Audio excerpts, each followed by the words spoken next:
salaamaaleykum gars yi bëgg naa leen Actu Mobile ñoon ñu koy suivre te abonné gu leen ñu ngi leen di ñaan ngeen abonné tey partage vidéo yi partage lien yi day def seen commentaire tey nag dañuy ñëw encore une fois suñu dossier numéro ci WhatsApp di jàngale utilisation données et stockage gis ngeen ko mu ngi nool moom lañ ñëw pour jàngal leen da ngay dugg WhatsApp ñu ngi lay demande aussi tamit bu nekkee sa WhatsApp dafa nekk blanc nga def ko noir parce que baax na ci bët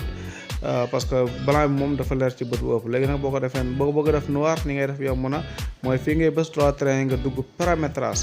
boo duggee paramétrage après di nga indil discussion bi gis nga ko mu ngi noonu nga appuyer boo appuyer après di nga gis thème bi comme ngay changer couleur bi ndax deux couleurs moo fay nekk léegi nga tànn couleur bu ci suuf mu nekk noir gis nga lii kese la yomb na bu bëgg de ok sama gars yi kon nag léegi gis ngeen ko waaw noonu la bu nekkee blanc la da nga koy def noir bu nekkee noir tamit nga bàyyi ko noonu parce que noir bi moo gën man moom laa lay conseil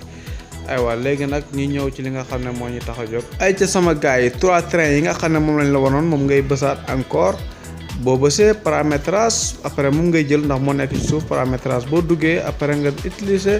utilisation données de stockage moom ngay dugg nga dugg fi nga xam ne moom moo nekk utilisant la donnée mobile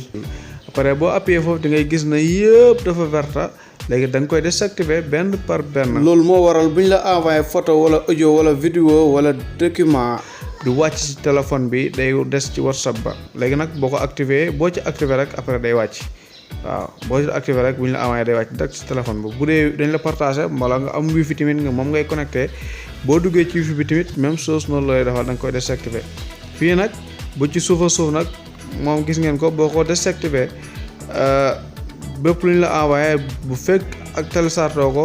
doo ko am waaw da ngay ñëw télécharge ko doo ko am léegi nag beneen mbir bi mooy mën nga envoyé sax photo wala vidéo ki nga ko envoyé moom it du dem téléphone am te dina ko mën a lire te fekk dinduut kii bi li ngay def mooy da ngay ñëw nga jël photo bi boo jëlee photo bi gis nga fii ñu lay bindal 1 bi noonu parce que un photo nga jël foofu ngay bës boo bësee foofu mu verte nga envoyé gis nga photo bi dafay mel ni ab écrit bi nga envoyé comme texte ba envoyé léegi nag bu demee gis nga dem na photo bi dem na ñu jël vidéo ngeen gis comme ni ñu jëlee photo bi léegi nag boo jëlee vidéo xaaral ma jël ban vidéo bon vidéo bi laay jël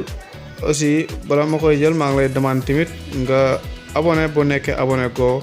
nga partage lien bi ndax gars yi abonné groupe ñoom it man di jàngee ci lii Actu Mobile la léegi nag ñu jël vidéo bi la ñuy jël vidéo bi léegi buñ ko jëlee dañuy laal boo laalee vidéo bi après da ngay gis ne affaire yi activé na léegi nag nga gis nga play vidéo bi gis nga vidéo la mu ngi noonu Actu Mobile gis nga dafa verte wut léegi nag boo appuyé rek boo ko laal rek day verte nga envoyé mu dem moom gis nga mu ngi rechargé nga xaar tuuti comme ni ngay envoyé vidéo rek mu rechargé gis nga bu rechargé na jàll fi mooy Actu Mobile sama gars yi xam naa ne affaire yii rek la ñuy def affaire jàngal leen ci application yi nga xam ne mooy technologie léegi nag li ma envoyé damay dugg sama beneen WhatsApp bi laa ko envoyé gis nga photo baa ngi nii léegi ni moom bu ñëwee moom it nii lay mel boo appuyé rek ngay gis photo bi gis nga boo laa rek photo bi day ñëw léegi nag photo bi bu ma duggee ci sama biir téléphone bi du ma ko fekk mais mu ngi fii vidéo bi tamit même chose xam nga lii nopp la na te gën na yomb waaw lii waral nii moo waral ñi leen di jàngal parce que